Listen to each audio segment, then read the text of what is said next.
café de la recherche. Je m'appelle Chantal Ose. Je remplace aujourd'hui Aurélie Perret qui malheureusement ne pouvait pas être avec nous, mais qui est peut-être en ligne avec nous, certainement.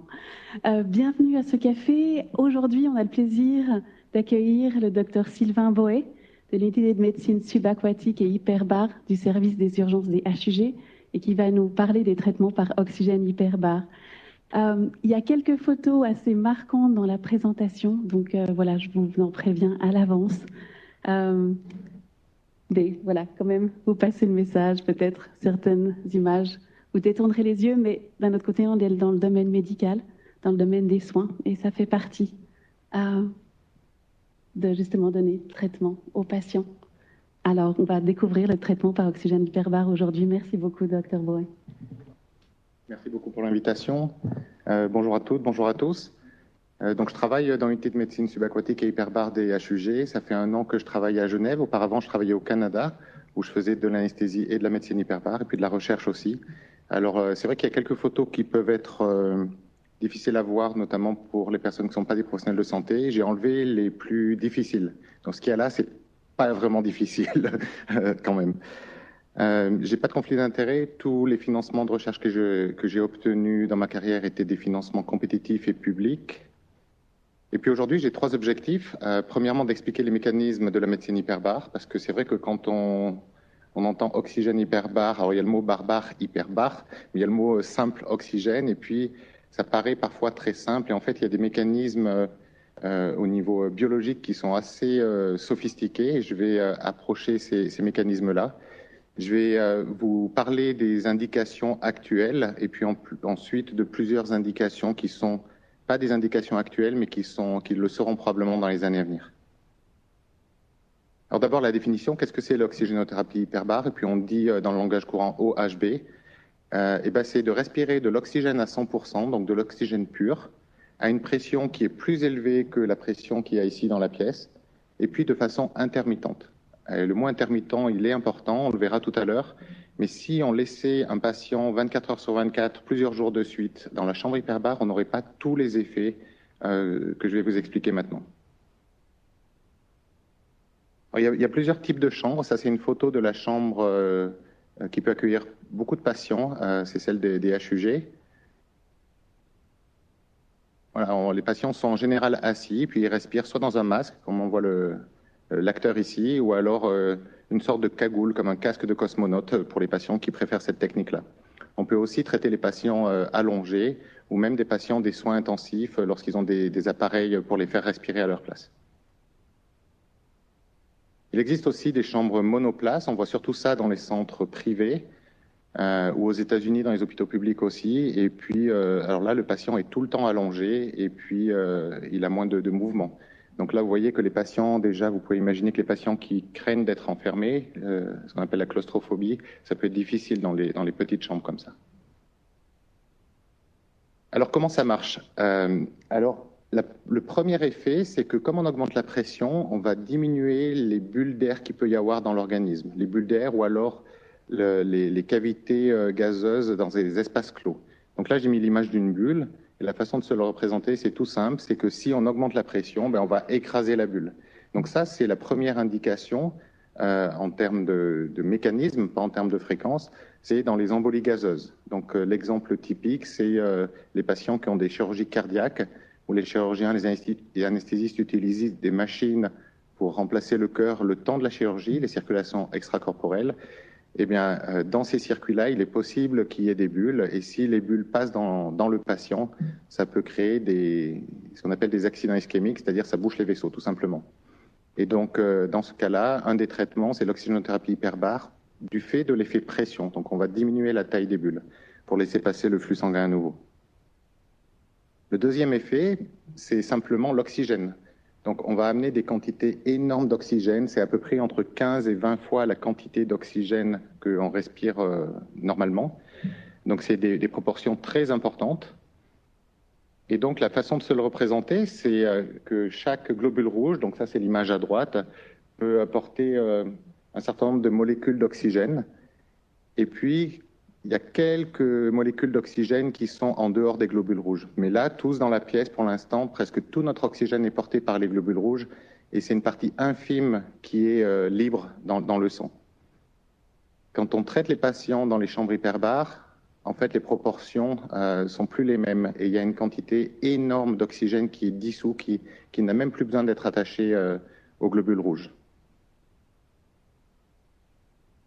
Alors ça, c'est un graphique qui montre sur l'axe horizontal la pression qu'on utilise. Donc on peut aller jusqu'à à peu près 3 atmosphères dans la pratique courante chez les patients, et puis c'est tout le temps 100% d'oxygène, c'est-à-dire vraiment l'oxygène pur. Et puis, sur l'axe vertical, c'est la quantité d'oxygène à la fois combinée à l'hémoglobine, donc c'est la partie en bas, et puis la partie en bleu, c'est la partie qui est dissoute, c'est l'oxygène qui est libre, qui n'est pas attaché aux globules rouges.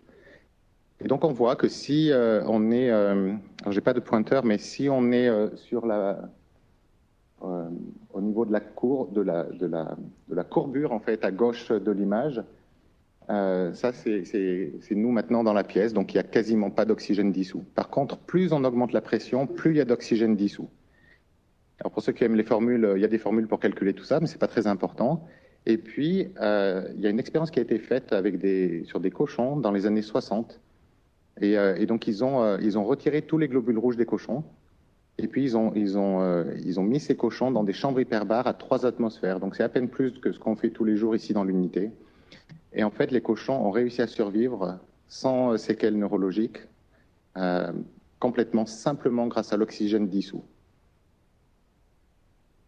Alors j'ai un film, je ne sais pas si ça va fonctionner.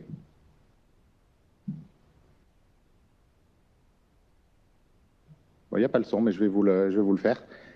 Donc là, on voit, c'est une représentation en fait de l'expérience où on voit les cochons qui étaient donc endormis pour l'expérience, mais qui étaient dans la chambre hyperbare. Alors c'était des chambres complètement différentes de ce qu'on a maintenant. Maintenant, c'est beaucoup plus ergonomique. Et puis donc ils ont enlevé le sang finalement des cochons. Ils ont remplacé ce sang par d'autres liquides, mais qui ne pouvaient pas transporter l'oxygène. Ils ont traité les cochons comme ça pendant un certain temps. Et puis à la fin de l'expérience, ils ont redonné le sang aux cochons, évidemment, parce que en dehors de la chambre hyperbare, ce ne serait pas possible de survivre. Et puis les cochons étaient vivants et bien vivants. Ils jouaient. Voilà. Oui, merci. Voilà, donc ça c'est pour vous expliquer que vraiment la quantité d'oxygène dissous dans le sang est phénoménale et ça permet largement de couvrir les besoins qu'on a lorsqu'on n'est pas en exercice, lorsqu'on est au calme. Ensuite, il y a beaucoup d'autres effets. Alors, il y a des effets sur les cellules souches. L'oxygène hyperbare, le fait d'augmenter beaucoup la quantité d'oxygène et puis que ça redescende après les séances, ça stimule les cellules souches qu'on a naturellement dans l'organisme et ces cellules vont être recrutées et aller faire le travail qu'elles peuvent faire, c'est-à-dire par exemple cicatriser naturellement là où il y en a besoin dans l'organisme. Donc ça, c'est un mécanisme qu'on connaît et qui est utilisé notamment quand on traite les patients qui ont des plaies pour permettre de cicatriser. Il y a d'autres effets, alors les mots un peu techniques, mais l'ostéogenèse, l'angiogénèse, ça veut dire de refaire de l'os et de refaire des vaisseaux sanguins. Donc ça, c'est pour, je vous expliquerai tout à l'heure, mais c'est pour les patients qui ont eu des complications après la radiothérapie ou alors les patients qui ont des complications liées au diabète. Et puis, il y a toute une série d'effets qui sont contre les infections. Et donc, ça détruit certaines bactéries et puis ça renforce le système immunitaire qui, lui, va pouvoir attaquer les bactéries plus efficacement.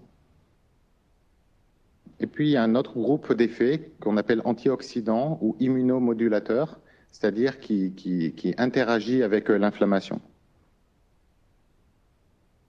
Alors, je vais vous expliquer ces schémas qui paraissent compliqués, mais ça va être très simple. Et j'emprunte une analogie du docteur Balestra, qui travaille en Belgique et qui explique cette histoire avec Roméo et Juliette. Alors, je le ferai certainement pas aussi bien que lui, parce qu'il est italien et puis c'est vivant, mais je vais quand même m'y risquer. Donc, en fait, lorsqu'il y a de l'oxygène, ça va être la belle-mère dans l'histoire, parce que Roméo a une belle-mère. Roméo, c'est la molécule qui est le IF-alpha, c'est en bleu en haut. Et puis Juliette, c'est le IF-bêta, qui est en bas dans le noyau de la cellule. Et donc, dans l'histoire, Roméo veut aller rencontrer Juliette. Malheureusement, quand il y a de l'oxygène, c'est-à-dire quand il y a la belle-mère, elle l'empêche absolument d'aller voir sa bien-aimée. Et puis, quand la belle-mère n'est pas là, donc quand il manque d'oxygène, eh bien, Roméo peut enfin aller retrouver Juliette. Et puis, comme le dit le docteur Balestra, ils vont dans la chambre et ils lisent le livre de l'ADN. Et donc, ils peuvent permettre de sécréter beaucoup de molécules qui sont intéressantes pour l'effet qu'on va observer chez les patients. Et donc, ce mécanisme-là, il est connu depuis une trentaine d'années. Les 3 chercheurs qui ont découvert ces molécules ont eu le prix Nobel en 2019. Donc, c'est quand même très récent. Et c'est un effet qui est au centre de beaucoup de mécanismes en biologie, en cancérologie, mais on utilise cet effet-là aussi en oxygénothérapie hyperbare.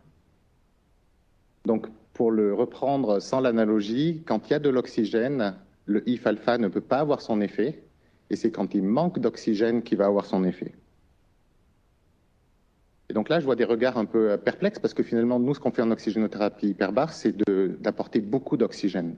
Puis moi, je viens d'expliquer que les effets bénéfiques, c'est quand il n'y a pas assez d'oxygène. Donc ça paraît contradictoire.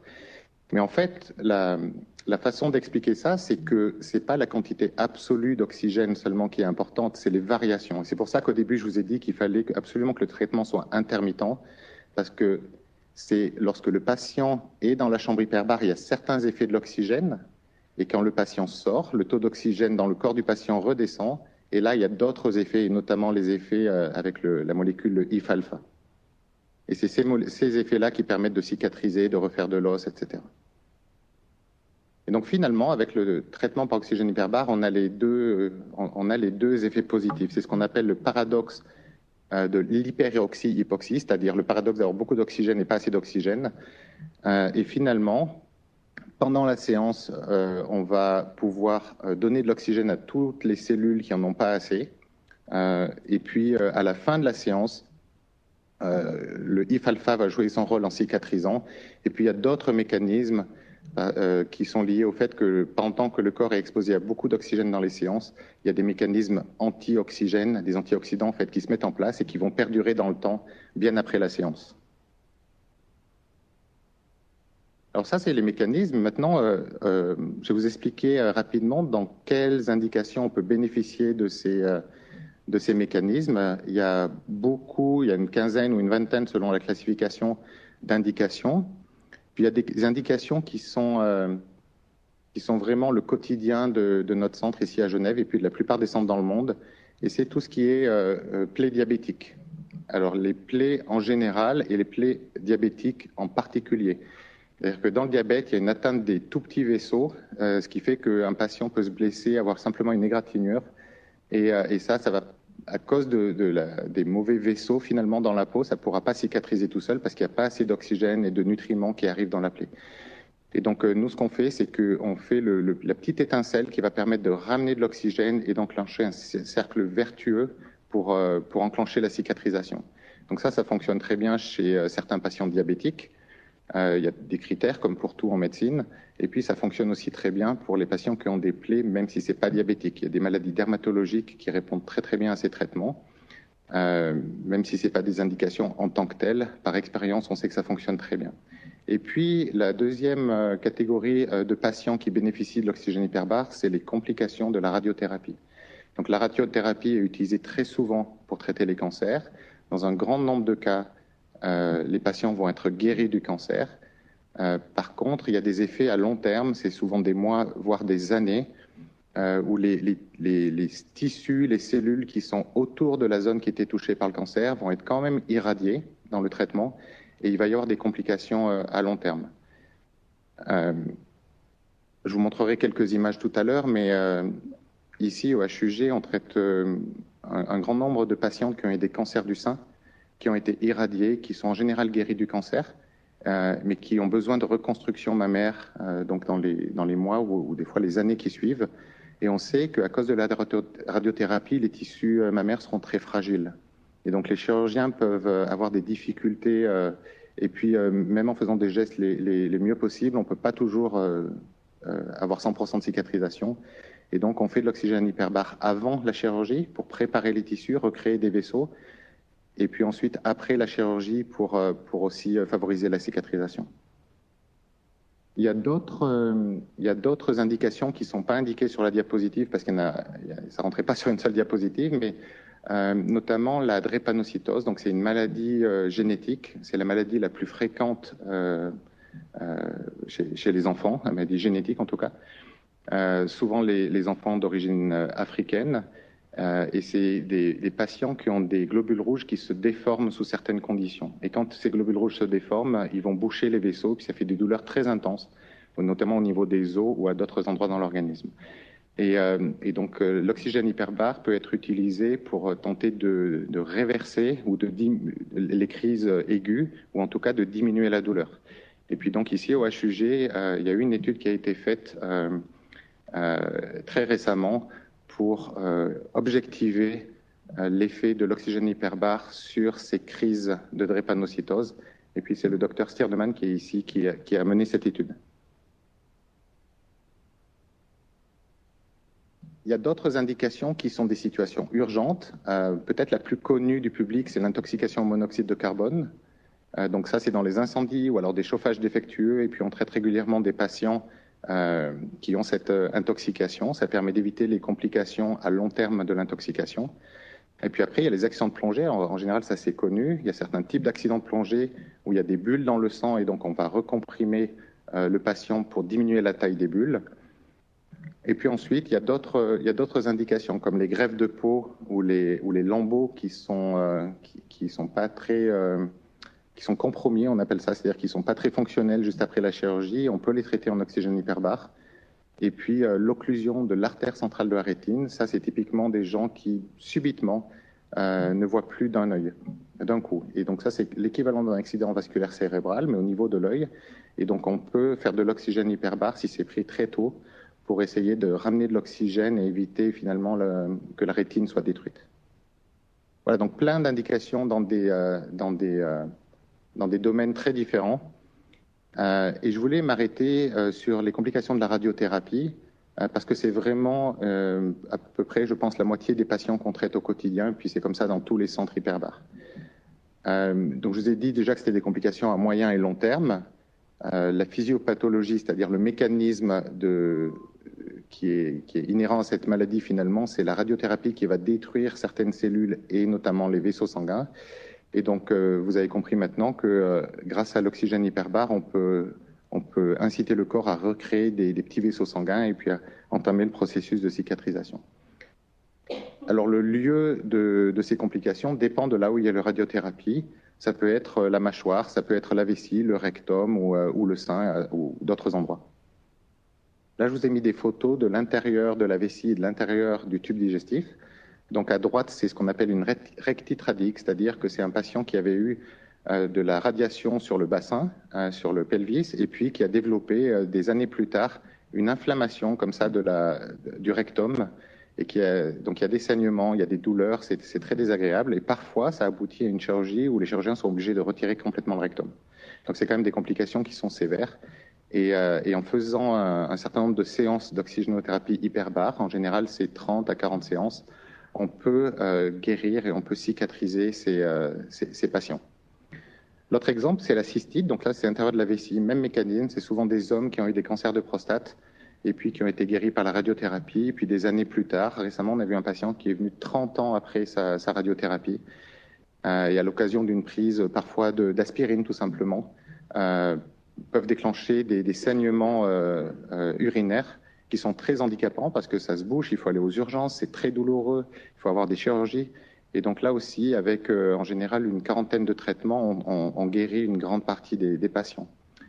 Une anecdote qui m'est arrivée il y a 2 ou 3 ans, j'avais fait une présentation aux médecins de famille au Canada sur la médecine hyperbare. Et puis finalement, j'ai présenté un peu les indications, comme je le fais aujourd'hui. Et beaucoup de médecins ne connaissaient pas ces indications-là, les médecins de famille. Et donc, il y a une collègue médecin de famille que je connaissais un peu par ailleurs, qui, après la présentation, nous a adressé au centre de médecine hyperbare à Ottawa un patient qui avait une cystite radique avec des saignements. Puis elle m'a dit, mais je ne sais pas si ça vaut le coup de le faire parce que vraiment, ce patient, ça lui a détruit sa vie.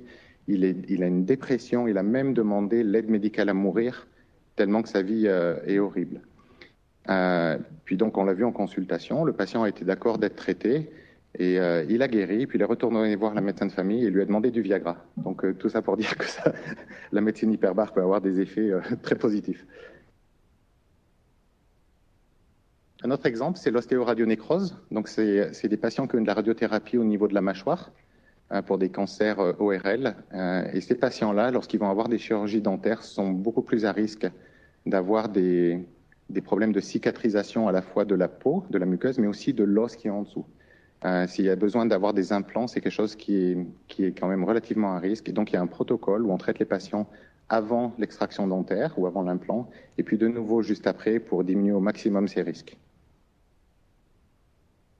Alors ça, c'est les photos qui sont peut-être un peu plus difficiles à voir pour les gens qui n'ont pas l'habitude. Ça, ce sont des plaies, comme on en voit très souvent. Et c'est quelque chose qui n'est pas forcément diffusé dans les médias parce que ce n'est pas très attirant, mais il y a beaucoup de patients qui ont des plaies comme ça, soit parce qu'ils ont des artères qui sont bouchées, soit parce qu'il y a un diabète.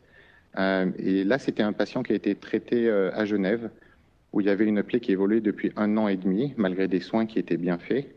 Et puis, on a commencé l'oxygénothérapie hyperbare, et au bout de 10 séances, on voit que ça commence à granuler, on dit, c'est-à-dire à cicatriser. Et puis, au bout d'une 40aine de séances, la cicatrice était fermée. Donc ça, c'est un patient pour qui l'oxygène hyperbare a changé sa vie quand même.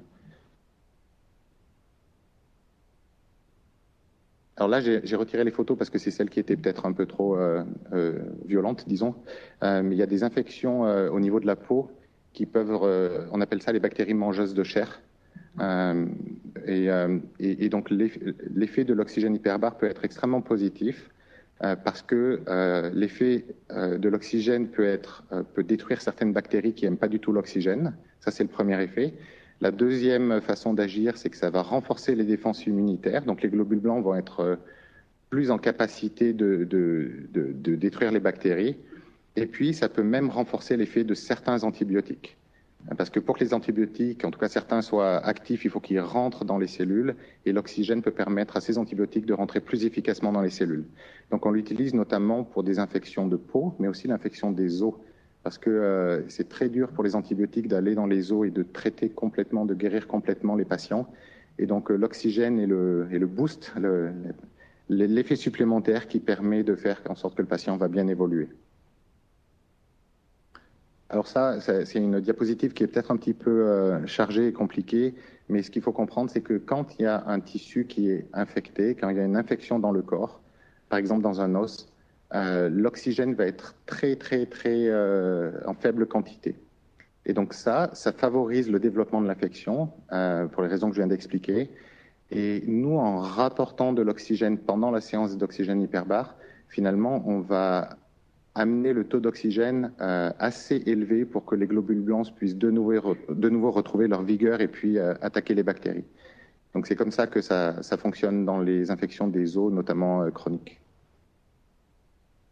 Ça, ce sont des photos de lambeaux, donc c'est souvent les chirurgiens plasticiens qui font ça, et qui, lorsqu'il faut couvrir une zone du corps qui a été très délabrée, soit prennent un bout de tissu ailleurs et le fixent à cet endroit-là, soit font des montages complexes, et donc de façon régulière, c'est pas courant, mais c'est régulier, les patients peuvent bénéficier de l'oxygène hyperbare, de façon à ce que le lambeau survive après l'opération, pendant le passage qui est un peu difficile, et puis qu'ensuite le lambeau survive définitivement et la greffe prenne bien.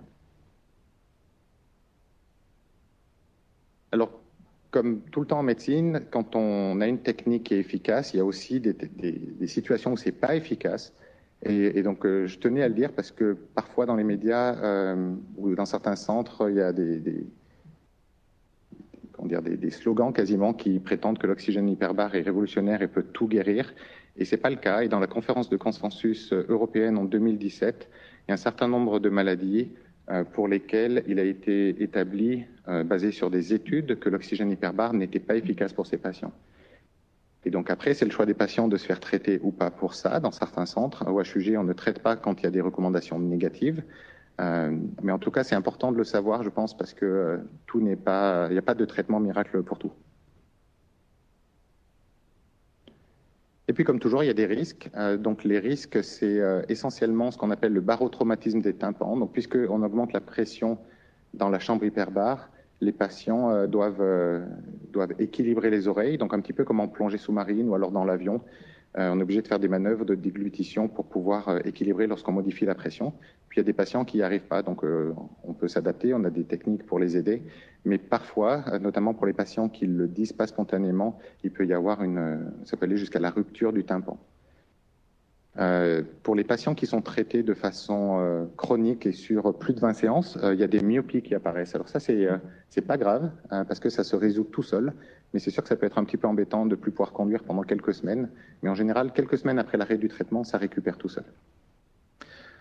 Les cataractes, c'est anecdotique, c'est pour des traitements très très très longs de plusieurs mois, donc ça on ne le fait pas en pratique, enfin plus maintenant. Puis il y a un risque qui est la convulsion, donc c'est comme une crise d'épilepsie, mais c'est un mécanisme qui est différent de celui de l'épilepsie. Et puis ça arrive à peu près une fois sur 5000 ou 6000 traitements, donc c'est très très rare, mais c'est des choses qui existent. La claustrophobie, évidemment les patients qui ne supportent pas d'être enfermés dans un ascenseur, dans la chambre hyperbare, ça peut être un petit peu difficile. Là aussi, au HUG, on les aide beaucoup puisqu'il y a plusieurs infirmiers et un médecin qui sont formés à l'hypnose et qui peuvent permettre d'aider les patients avec des techniques d'hypnose et qui soient assez détendus pour accepter le traitement finalement. Et puis le dernier risque, c'est le feu, parce que de l'oxygène sous pression, quand il y a un briquet, c'est pas bon. Et donc les infirmières, les infirmiers sont extrêmement rigoureux pour détecter tout ce qui pourrait induire un risque d'incendie. Puis évidemment, c'est quelque chose qui ne doit pas arriver et qui n'arrive pas. En termes de logistique, les traitements, ça j'en ai pas parlé, mais les traitements, c'est pour les cas qui sont chroniques, c'est-à-dire hormis les urgences vraiment aiguës, en général, c'est plusieurs semaines de traitement, une fois par jour. Donc c'est 5 à 6 fois par semaine, les patients doivent venir. Chaque séance dure 1h35, donc c'est un investissement en temps qui est quand même assez important pour les patients.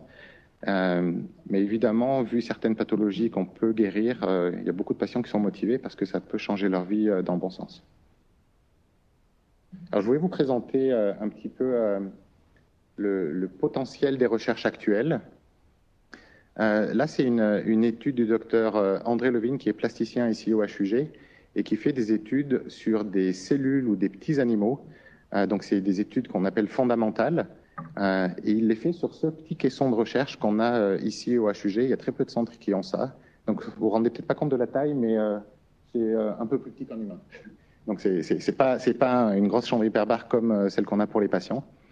Et ces études sont vraiment intéressantes. Alors, il y a des choses très compliquées que seul lui peut comprendre, mais globalement, il y a très certainement un effet sur la neuroplasticité. C'est-à-dire que les nerfs peuvent se régénérer grâce à l'oxygène hyperbare sous certaines conditions. Et donc ça, c'est quelque chose qui n'est pas utilisé en pratique quotidienne actuellement, mais qui dans le futur pourrait avoir des effets vraiment très importants. Au moment du Covid aigu, il y a eu un engouement pour l'oxygénothérapie hyperbare parce que, alors à l'époque, je sais que ça paraît très ancien, mais c'était il y a 3 ans finalement, 3 ou 4 ans. À l'époque, à la phase initiale, beaucoup de patients mouraient simplement d'un manque d'oxygène dans le corps. Et puis, il y a d'autres patients qui mouraient parce qu'il y avait ce qu'on appelait l'orage cytokinique, c'est-à-dire un emballement du système inflammatoire. Et puis finalement, ces deux raisons qui conduisaient au décès des patients pourraient être, en théorie, traitées par l'oxygène hyperbare. Et donc, il y a des gens, des équipes, et puis nous-mêmes à Ottawa, on avait fait une étude là-dessus, qui se sont dit, est-ce qu'on ne devrait pas tester l'oxygène hyperbare pour ces patients, notamment à l'époque où il n'y avait pas encore de vaccin. L'un des premiers cas qui a été traité avec succès, c'était aux États-Unis, c'était l'infirmière d'un hôpital, qui était une infirmière jeune, qui s'est dégradée très très vite, qui s'est retrouvée en soins intensifs. Et le hasard de la vie faisait que le médecin des soins intensifs et le médecin hyperbare étaient amis. Ils ont parlé, ils ont réfléchi, ils ont échangé. Et puis c'est en échangeant qu'ils se sont dit, mais est-ce qu'on ne devrait pas essayer l'oxygène hyperbare? Parce que ça a du sens d'amener beaucoup d'oxygène pour quelqu'un qui ne peut pas respirer de façon assez efficace. Et puis la patiente a été d'accord pour être traitée, puis elle est sortie 3 jours plus tard de l'hôpital, rentrée chez elle. Et donc là, ça a été l'un des premiers cas cliniques publiés. Et puis, ça conduit à des études plus rigoureuses par la suite. L'étude qu'on a fait à Ottawa, qui n'est pas encore publiée, mais qui le sera bientôt, suggère qu'il y a à peu près 80% des patients qui bénéficient de l'oxygène hyperbare dans le Covid aigu, hospitalisés, qui ont besoin d'oxygène, qui, 1 mois après, sont mieux que s'ils n'avaient pas eu l'oxygène hyperbare. Donc, ça a l'air d'être une efficacité très importante. Et ce qu'on voyait en pratique, c'était que les patients arrivaient dans la chambre hyperbare, ils étaient épuisés parce que ça faisait des jours, des nuits qu'ils n'osaient même plus dormir de peur d'arrêter de respirer. Il y avait un stress très important. Et quand ils étaient dans la chambre hyperbare, 10 minutes plus tard, ils dormaient parce qu'enfin, ils se sentaient avec assez d'oxygène, en fait.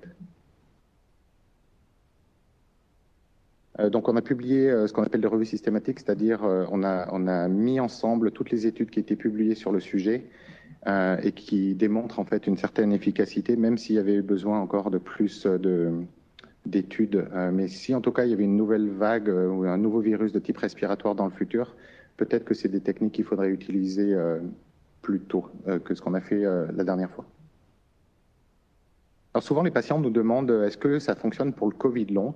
Et puis c'est une question légitime parce que finalement on a vu qu'il y avait de la neuroplasticité, ça pouvait faire des choses sur le cerveau. Il y a les effets anti-inflammatoires, ça stimule les cellules souches. Et alors on ne sait pas tout sur le Covid long, mais il y a plusieurs hypothèses. Et une des hypothèses, c'est qu'il y a de l'inflammation qui persiste à long terme, notamment sur le cerveau et à l'intérieur des vaisseaux, sur ce qu'on appelle l'endothélium. Et donc là, s'il y a de l'inflammation chronique, finalement, l'oxygène hyperbare pourrait être considéré. Et donc, il y a plusieurs études qui ont été faites, et notamment quelques études de la part d'un centre israélien qui fait beaucoup de recherches en médecine hyperbare et qui a montré qu'il y avait un effet positif de l'oxygène hyperbare sur les patients atteints du Covid long. Donc, il y avait un effet au niveau clinique et il y avait un effet au niveau de l'imagerie fonctionnelle, c'est-à-dire qu'ils ont fait des images cérébrales, les images du cerveau des patients qui avaient le Covid long. Alors, en haut, la série d'images en haut, c'était avant le traitement par oxygène hyperbare. Et donc, on voit qu'après l'oxygène hyperbare, il y avait des zones qui s'allumaient et ce qui était corrélé en fait aux signes cliniques, à l'amélioration clinique et des symptômes. Donc ça, c'était quelque chose qui était très intéressant. Les traitements qu'ils ont utilisés étaient très longs. C'était 3 mois de traitement, 5 jours par semaine. Donc c'est un investissement très important, mais pour quelques patients qui ne peuvent plus travailler, par exemple, ça pourrait être, par exemple, quelque chose qui pourrait être considéré. Alors, une autre indication sur laquelle on travaille au HUG, c'est les maladies inflammatoires chroniques de l'intestin. Donc, c'est les maladies de Crohn et une autre forme qu'on appelle rectocolite hémorragique. Et il y a plusieurs études qui laissent penser qu'il y aurait un effet de l'oxygène hyperbare. Pareil que pour le Covid long, finalement. Ici, il y a des plaies, si on veut schématiser, il y a des plaies à l'intérieur du tube digestif. Et puis, il y a beaucoup d'inflammation. Et donc, comme on a vu que ça pouvait cicatriser les plaies au niveau de la peau, pourquoi ça ne cicatriserait pas à l'intérieur du corps? Et donc, un collègue gastro-entérologue d'Ottawa et moi, on avait fait une revue de la littérature avec une combinaison statistique finalement de toutes les études publiées. Et on avait trouvé qu'il y avait des résultats très positifs. Donc, je ne vais pas vous expliquer en détail comment comprendre ces schémas, mais lorsque les diamants ou les barres noires sont dans la partie verte, c'est que l'oxygène hyperbare était positif dans ces études-là. Et donc, on voit que quasiment toutes étaient du côté positif. Et puis, quelques-unes débordaient sur le côté négatif. Ça ne veut pas dire qu'il y avait des effets négatifs pour le patient, ça veut dire qu'il y avait une incertitude sur la fiabilité du résultat. Donc, ce qu'il faut retenir de cette diapositive, c'est simplement que l'oxygène hyperbare peut être un nouvel outil thérapeutique potentiellement validé dans le futur sur les maladies de Crohn et les rectocolites hémorragiques. Et puis, je voulais finir en vous présentant un cas que j'avais traité. Et c'est lié aux injections cosmétiques. Il y a de plus en plus de patients, de patientes qui font des injections cosmétiques pour gommer des rides ou d'autres raisons. Et on avait eu cette patiente, donc on en a régulièrement dans le centre hyperbare. On avait eu cette patiente qui avait eu une injection au niveau entre le nez et la lèvre supérieure finalement, et puis qui n'avait pas osé dire à sa famille qu'elle avait fait les injections. Donc elle avait attendu beaucoup avant de venir nous voir. Et puis finalement, quand la douleur était insupportable, elle est allée aux urgences et il se trouve que l'urgentiste qui l'a reçue connaissait la médecine hyperbare et nous l'a référé. Et finalement, donc ça, les photos que vous voyez, je ne sais pas si ça se voit bien, mais il y avait quand même des lésions qui étaient assez inquiétantes avec des signes qui montraient que la peau n'avait pas eu assez de sang pendant plusieurs jours. Puis on a commencé le traitement hyperbare, une seule séance par jour chez cette dame parce qu'elle habitait très loin de l'hôpital. Et puis, on voit qu'après la 4e séance, il commence à y avoir des débuts de cicatrisation. Et puis après 2 semaines, on voyait encore des zones un petit peu rouges, mais c'était quand même bien atténué. Et puis 3 mois plus tard, elle avait plus rien. Alors elle avait une toute petite zone, vraiment 1 ou 2 millimètres au niveau de la lèvre où elle sentait pas parfaitement, mais on voit que la cicatrisation s'est parfaitement produite. Et puis ça redonne le sourire. Voilà, donc pour terminer, j'espère avoir partagé avec vous certains mécanismes d'action de l'oxygène hyperbare. C'est plus compliqué que de juste donner de l'oxygène. Il y a un effet notamment sur le système immunitaire. C'est une discipline qui, historiquement, il y a 50 ans, n'était pas spécialement basée sur l'évidence. Maintenant, depuis une vingtaine d'années, c'est clairement basé sur l'évidence et on traite les patients, comme dans toutes les autres disciplines, en fonction de ce qui est prouvé. Il y a souvent une difficulté avec les patients qui est celle des assurances, parce que, notamment en Suisse, il y a très peu d'indications qui sont couvertes par les assurances. Donc ça reste un défi. Et puis, il y a des recherches qui sont extrêmement prometteuses dans différents domaines qu'on vient de voir maintenant. Puis je serais ravi de répondre à vos questions si vous en avez.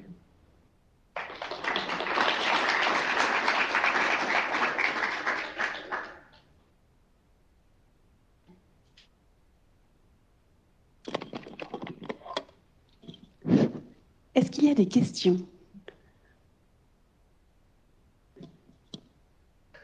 Pour nos auditeurs en ligne. Il y a eu plein d'indications oncologiques post-radiothérapie. Est-ce que le fait de recréer de l'angiogénèse, puisque c'est un des buts, ça pourrait faciliter la récidive? Ça a été étudié ou pas? Oui, c'est en effet une question très importante parce que les patients qui ont un cancer et qui viennent pour une complication de radiothérapie, la dernière chose qu'ils veulent, c'est d'avoir un risque de nouveau cancer. Et donc pendant longtemps, ça a été une inquiétude. Et puis, il y a eu des études qui ont été faites. Et maintenant, il y a un consensus qui dit qu'il n'y a pas, de risque soit d'aggraver un cancer qui est encore présent, soit de créer un nouveau cancer. Ça, il y a un consensus, donc on n'a aucune inquiétude de traiter des patients qui ont soit des antécédents de cancer, soit des cancers actifs.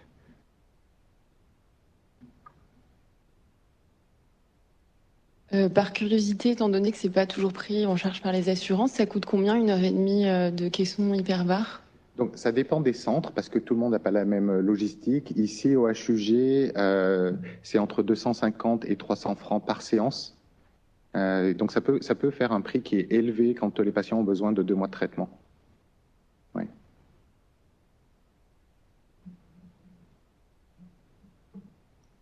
Bonjour. Concernant le cancer de sang et la radiothérapie, moi j'avais fait une reconstruction, donc sans implant. Et la radiothérapie, c'était le côté corps. Et je ne sais pas si c'est depuis l'opération, avant la radiothérapie ou après, j'ai développé un œdème. Est-ce qu'on pourrait traiter les œdèmes avec ça? Parce que ça fait mal, c'est une inflammation finalement. Alors, je ne peux pas vous répondre pour votre cas particulier parce qu'il faudrait tous les détails, mais pour ce qui est les complications de radiothérapie, les complications qu'on traite avec l'oxygène hyperbare, ce n'est pas quand il y a seulement de l'œdème, c'est en général il y a d'autres signes associés. C'est-à-dire qu'on traite des patientes qui ont soit des plaies associées, avec ou sans œdème, soit aussi des patientes qui ont des rétractions des tendons, c'est-à-dire qu'ils ne peuvent plus lever les bras, plus avoir une vie normale à cause d'une limitation des gestes en fait. Mais s'il y a seulement de l'œdème, ce n'est pas quelque chose qu'on voit régulièrement, donc ce n'est pas quelque chose que dans mon expérience on a traité.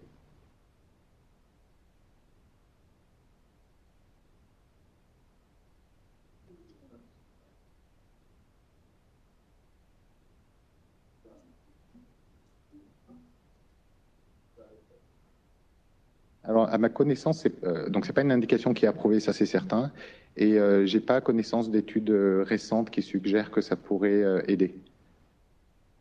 Vous voulez dire après l'opération de transplantation ou alors pour conserver les organes? Ah, pour le donneur?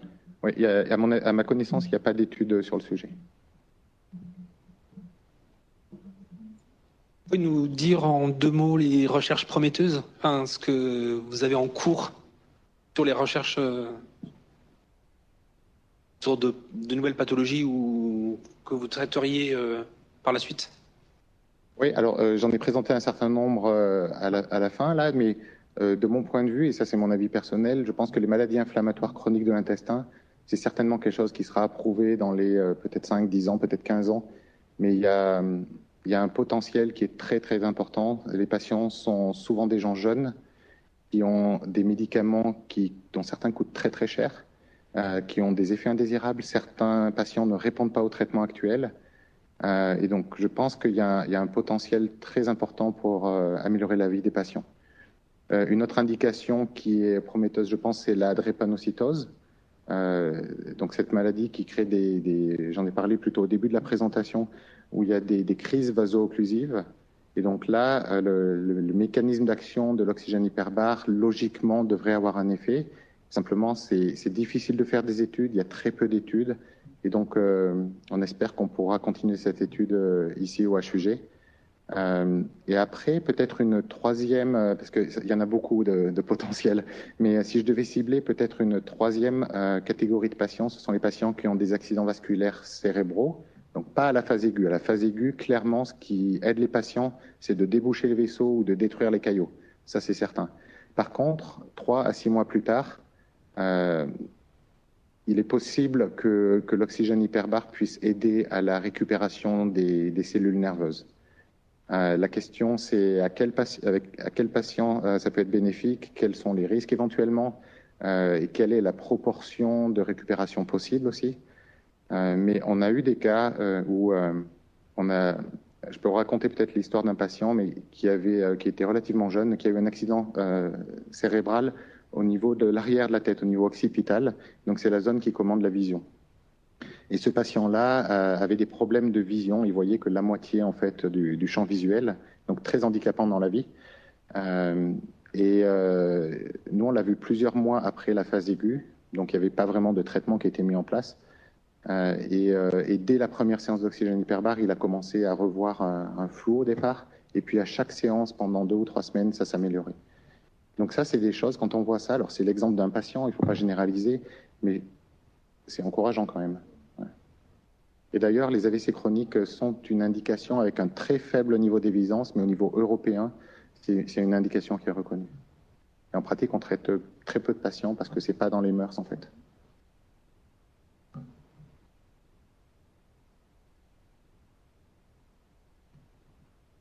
Moi, j'ai une question. Une séance dans le caisson hyperbare, ça dure combien de temps ?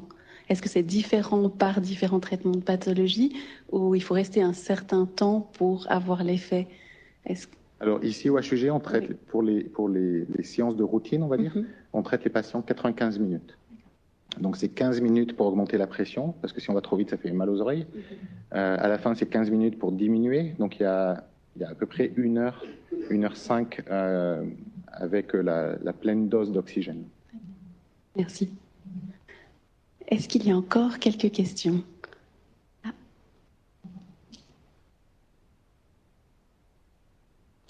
Je voulais savoir, puisque comme il y a de plus en plus d'indications pour la médecine hyperbare, est-ce que vous avez une liste d'attente ou est-ce que vous arrivez à gérer tous les patients tous les jours ? Alors au HUG, on a de la chance, on arrive à accepter les patients très rapidement. Là où je travaillais auparavant, il y avait plus d'1 an de liste d'attente. Donc évidemment, pour les patients qui risquaient de perdre leurs jambes, on les priorisait, mais c'était une difficulté au quotidien. Et ici, au HUG, on a de la chance pour ça, et les patients ont de la chance surtout parce qu'ils peuvent être pris très rapidement.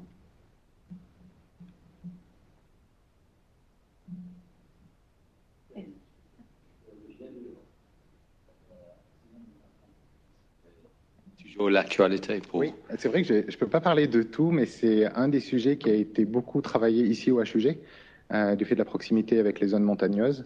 Donc les gelures, il y a des résultats qui sont il y a des critères, mais si les patients viennent tôt, il y a des études qui ont été faites ici il y a quelques années et qui prouvent que l'oxygène hyperbare, en plus des autres traitements, permet de réduire soit d'empêcher les amputations de doigts notamment ou d'orteils, soit de réduire la zone amputée en fait. Ce qui est important pour les patients parce que la fonction n'est pas la même s'il manque tout le doigt ou simplement un bout de phalange.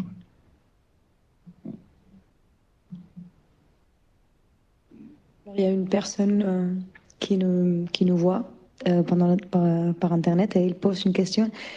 Est-ce qu'il y a des cliniques au cours aux HUG sur la médecine hyperbare ?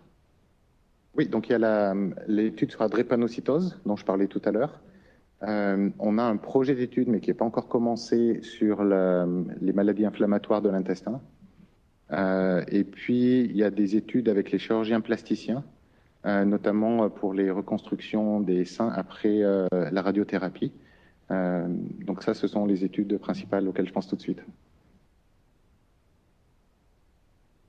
Il y a encore des questions dans la salle ou en ligne?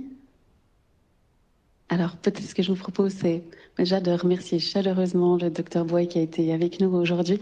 Merci infiniment. Et également, nous sommes à un café de l'innovation. Donc, je vous invite, il y a une machine à café, il y a des petits chocolats. Donc, à venir rester encore prendre un café. Et si le Dr Boy a quelques minutes encore de rester pour quelques questions devant un café.